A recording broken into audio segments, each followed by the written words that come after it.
अस्सलाम वालेकुम स्टूडेंट्स।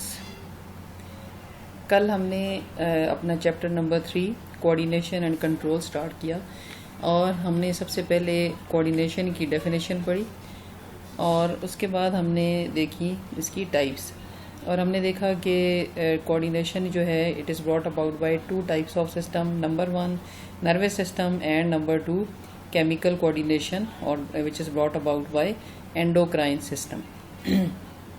इसके बाद हमने ये देखा कि अगर कोई भी जो एक्शन है वो कोऑर्डिनेटेड है बॉडी के अंदर किसी भी मल्टी सेलुलर ऑर्गेनिजम्स की बॉडी में, तो उसमें कौन कौन से उसके कंपोनेंट्स और इसके हिस्से होते हैं। सबसे पहले वो जो लिविंग ऑर्गेनिज्म है वो स्टिमुलस जो है ये चेंज इन एनवायरनमेंट को फील करता है। सेकेंड स्टेप में आ जाता है रिसेप्टर्स, फिर आते हैं कोऑर्डिनेटर्स, उसके बाद इफेक्टर्स होते हैं। इफेक्टर्स में आ जाते हैं मसल्स एंड ग्लैंड्स और लास्ट स्टेप में था रिस्पॉन्स, यानी वो जो ऑर्गेनिज्म है सबसे एंड में जाके रिस्पॉन्स देगा। आज हम अपना नेक्स्ट टॉपिक स्टार्ट करेंगे और पीछे जो हमने देखा कि दो तरह के सिस्टम्स हैं विच हेल्प इन कोऑर्डिनेशन, उनमें से जो नंबर 1 था वो था हमारा नर्वस सिस्टम। तो आज हम पढ़ेंगे ह्यूमन नर्वस सिस्टम, इसको हम स्टार्ट करेंगे। ह्यूमन नर्वस सिस्टम जो है इसके दो पार्ट्स हैं। फर्स्ट पार्ट इसका कहलाता है सेंट्रल नर्वस सिस्टम और सेकंड है पेरिफेरल नर्वस सिस्टम। जो सेंट्रल नर्वस सिस्टम है it consist of brain and spinal cord and peripheral nervous system consist of all the nerves और the neurons which arise from either brain और the spinal cord. और ये जो दोनों systems हैं जो सेंट्रल और पेरिफेरल जो हैं, सेंट्रल नर्वस सिस्टम में तो सिर्फ ब्रेन और स्पाइनल कॉर्ड होंगे, इसके अंदर भी न्यूरॉन्स होते हैं, यानी स्पाइनल कॉर्ड के अंदर भी और ब्रेन के अंदर भी। और जो पेरिफेरल नर्वस सिस्टम है इसमें तो ये तो है ही मुश्तमिल न्यूरॉन्स पर, और ये उन न्यूरॉन्स पर मुश्तमिल है जो या तो ब्रेन और स्पाइनल कॉर्ड की तरफ जा रहे होते हैं या फिर उनसे मैसेजेस लेके बॉडी की तरफ कैरी कर रहे होते हैं। तो ये इन दोनों पे मुश्तमिल है। तो इसलिए जो सबसे बेसिक जो यूनिट है नर्वस सिस्टम का दैट इज़ नर्व सेल और न्यूरॉन। तो सबसे पहले हम अपना टॉपिक देखेंगे, नर्व सेल पढ़ेंगे और उसमें हम देखेंगे कि नर्व्स और न्यूरॉन्स जो हैं वो क्या चीज़ होती है और उसकी स्ट्रक्चर क्या होती है, अपना फंक्शन वो किस तरह से परफॉर्म करता है। नर्व सेल और न्यूरॉन क्या है? It is the unit of nervous system. Unit का मतलब क्या है कि जो नर्वस सिस्टम है हमारा वो बना ही इससे होता है। और इसके बाद ये है क्या चीज़? They are specialized cells that are able to conduct impulses from receptors to coordinators and from coordinators to effectors.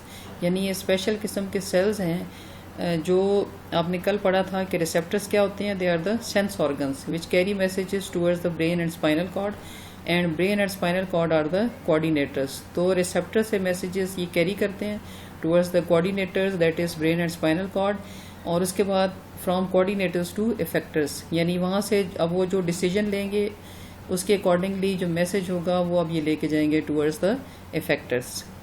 अब हम देखते हैं कि इसकी जो न्यूरॉन और नर्व सेल है इसकी स्ट्रक्चर क्या है। तो यहाँ पे देखें ये इसकी स्ट्रक्चर आपको नज़र आ रही है।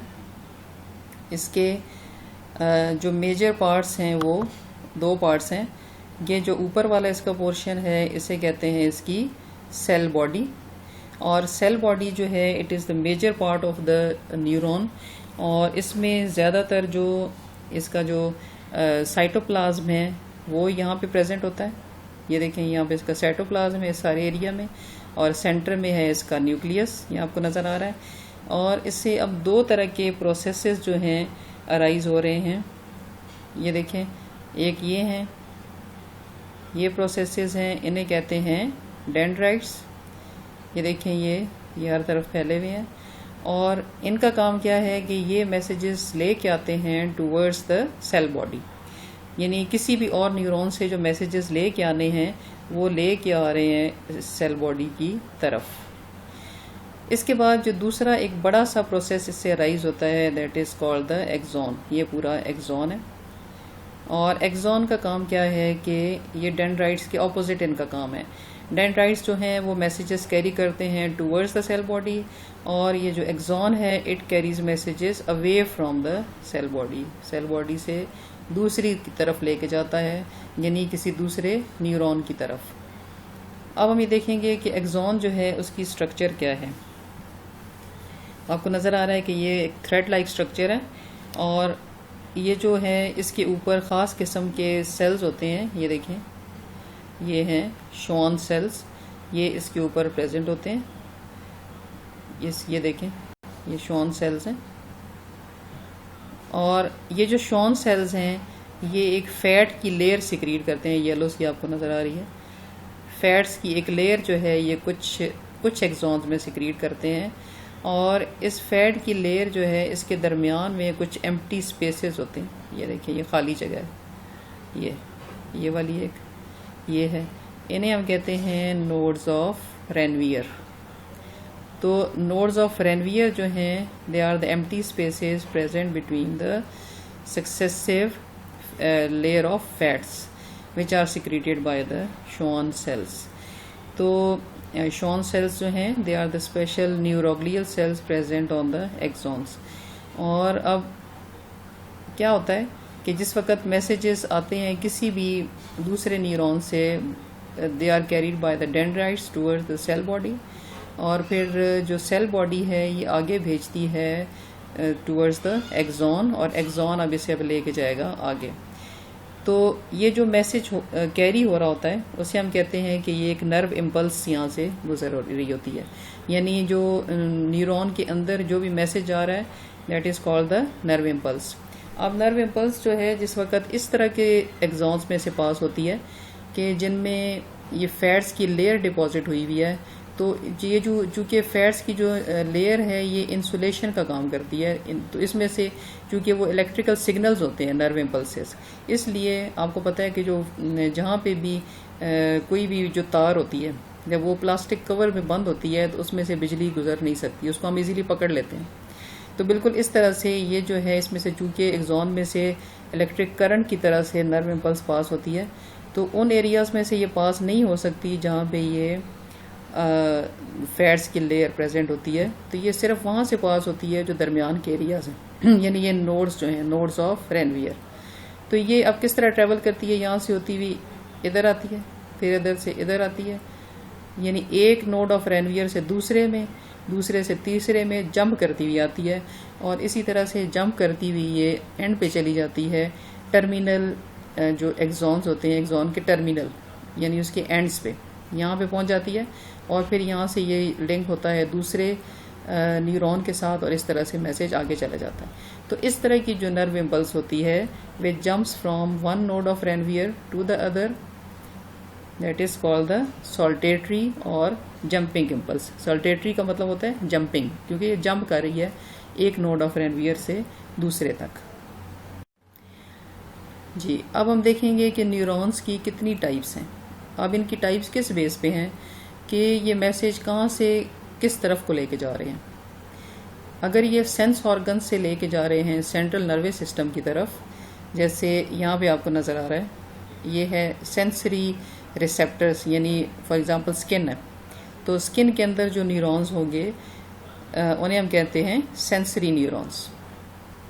और अगर इसके अलावा कोई और सेंस ऑर्गन्स हैं जैसे आईज़ है, नोज़ है, ईयर्स हैं, तो उनके अंदर भी जो होंगे उन्हें भी हम सेंसरी न्यूरॉन कहेंगे। ये मैसेज कैरी करते हैं यहाँ से, ये देखें, ये यहाँ से लेके जा रहा है, ये इसकी सेल बॉडी है, तो ये मैसेज लेके जा रहा है towards the central nervous system. और सेंट्रल नर्वस सिस्टम के जो अंदर होते हैं न्यूरॉन्स उन्हें हम कहते हैं इंटर न्यूरॉन्स। ये देखें, इंटर न्यूरॉन्स लिखा हुआ है। अब इंटर न्यूरॉन्स जो हैं यहाँ से ये मैसेज लेके आया सेंसरी न्यूरॉन, इधर आके अब डिसीजन मेकिंग होगी, डिसीजन होगा कि मैसेज के अकॉर्डिंगली जिस तरह का स्टिमुलस होगा उसके अकॉर्डिंगली डिसीजन लिया जाएगा कि आगे कौन सा स्टेप लेना चाहिए, इसका रिस्पांस क्या होना चाहिए। क्योंकि कोऑर्डिनेटेड एक्शन में आपने देखा था कि एंड पे रिस्पांस क्रिएट होता है, हम स्टिमुलस के अकॉर्डिंगली रिस्पॉन्ड करते हैं। तो यहाँ पे वो डिसीजन मेकिंग यहाँ पे होती है इंटर न्यूरॉन्स के थ्रू ब्रेन स्पाइनल कॉर्ड में, और वो डिसाइड करते हैं कि कैसा होना चाहिए एक्शन। लेकिन अब ये जो फैसला है ये आगे पहुँचेगा किस तरह से, थ्रू द मोटर न्यूरॉन्स। तो ब्रेन और स्पाइनल कॉर्ड से जो न्यूरॉन्स मैसेज लेके जा रहे हैं टूवर्ड्स द इफेक्टर्स, इफेक्टर्स क्या हैं? मसल्स। तो मसल्स ने चूँकि मूव करना है तो उनके ऊपर इफ़ेक्ट हो रहा है, इसलिए उन्हें हम कहते हैं इफेक्टर्स। तो उन तक जो मैसेज जाएगा वो जाएगा through the motor neurons.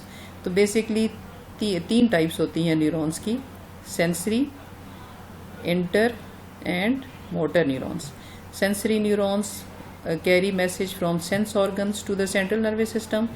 Interneurons are present in the central nervous system, and then decision is carried from through the motor neurons to the effectors or the muscles. तो तीन टाइप्स हो गई न्यूरॉन्स की। इसके बाद हम देखेंगे कि नर्व क्या चीज़ होती है। आपने अक्सर देखा होगा कि नर्व और न्यूरॉन जो है वो इकट्ठे ही इस्तेमाल होते हैं। तो बेसिकली ये एक ही चीज़ है, मिलती जुलती चीज़ है, क्योंकि जो नर्व्स हैं ये मिल के बने हुए हैं बहुत सारे न्यूरॉन्स से, बल्कि न्यूरॉन्स के जो एक्सॉन्स हैं उनसे ये मिल के बने हुए हैं। और उनके जो न्यूरॉन्स हैं, जो एक्सॉन्स हैं न्यूरॉन्स के, जब वो कवर हो जाते हैं लिपिड, या लिपिड कहलाती है फैट, फैट्स को हम लिपिड्स भी कहते हैं। तो लिपिड्स ने जब कवर किया हुआ होता है बहुत सारे एक्सॉन्स को, तो उसको हम कहते हैं नर्व। यानी नर्व क्या है? It is a collection of neurons and they are formed when several axons are enveloped और covered by a covering made of lipid. अब इसकी भी तीन टाइप्स हैं, लेकिन ये किस बेस पे हैं कि ये मैसेज कहाँ से कहाँ लेके जा रहे हैं। और इंटर न्यूरॉन्स, इसमें नर्व्स एब्सेंट होते हैं, तो ये मिलते जुलते हैं नर्व्स के साथ। उसमें भी सेंसरी न्यूरॉन्स के साथ उसमें भी सेंसरी न्यूरॉन्स थे which carry messages from sense organs to the central nervous system, motor neurons from central nervous system to the effectors, and mixed nerves in which both sensory and motor nerves are present. They are known as mixed nerves. तो इसकी भी तीन types हैं। तो इसके बाद हम कल पढ़ेंगे सबसे पहला जो हमारा इसका पार्ट था नर्वस सिस्टम का, सेंट्रल नर्वस सिस्टम का ब्रेन, वो हम कल स्टडी करेंगे इंशाल्लाह। तो आज हमारा ये लेसन यहाँ पे कंप्लीट हो गया है।